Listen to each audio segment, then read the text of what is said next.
Bienvenue à tous pour une nouvelle petite chronique actu documentaire du juin 2017.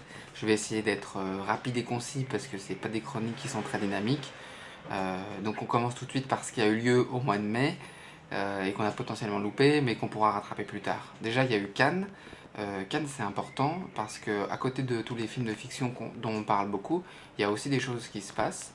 Et cette année a été décerné l'Œil d'Or, qui est un prix qui est décerné à un film documentaire, toutes sections confondues. Donc il y a plusieurs sections où les films documentaires peuvent se défendre, et là c'est un prix pour toutes les sections confondues, et le gagnant c'est Agnès Varda et JR pour leur film Visage Village, qui va sortir en salle. Il y avait aussi en compétition le dernier film de Pardon, 12 jours, le dernier film de Claude Lanzmann, qui s'appelle Napalm, et le film de Barbet Schroeder, Le véritable W, et d'autres aussi grands réalisateurs de cinéma documentaire qui étaient en compétition. Ce qui est cool avec Cannes, c'est que du coup on sait quels sont les films qui vont sortir dans l'année, et ça attire l'attention sur certaines projections. Bien sûr, ça ne veut pas dire qu'il n'y a que ces films-là à aller voir. L'autre chose qui avait lieu à la fin du mois de mai et au tout début du mois de juin, c'était Doc Seven, qui est un grand festival de cinéma documentaire dans les Cévennes, avec comme cœur la salle, mais avec des projections dans d'autres villages, comme Pont de Montvert par exemple. Et c'est un festival qui insuffle une certaine dynamique. L'idée, c'est pas juste de présenter les désastres sur notre planète, inégalités, les réchauffements, les persécutions, c'est de filmer les luttes, les efforts qui sont faits, les engagements qui sont pris. Donc c'est un festival assez intéressant sur ce plan-là.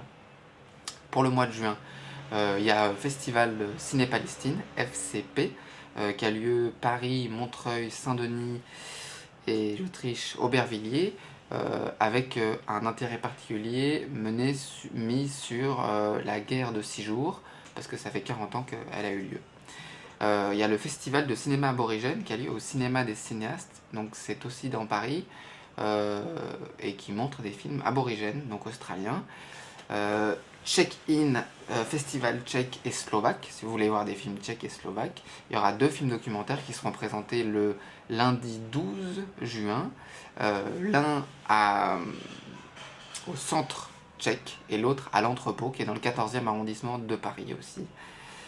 Et l'autre, le dernier point sur lequel je voulais revenir, c'est le festival Arte, qui est passé à la télévision en fait. Donc c'est une projection de films marquants, diversifiés du cinéma documentaire, dont un film de Ritipan par exemple, qui a filmé beaucoup le Cambodge.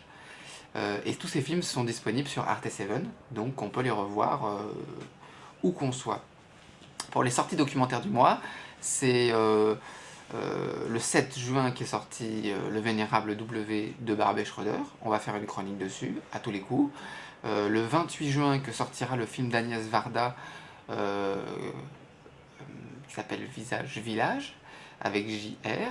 Et j'aurai sûrement l'occasion de faire une chronique dessus aussi. Et c'est un peu les seuls trucs que j'ai trouvé qui sortaient au mois de juin.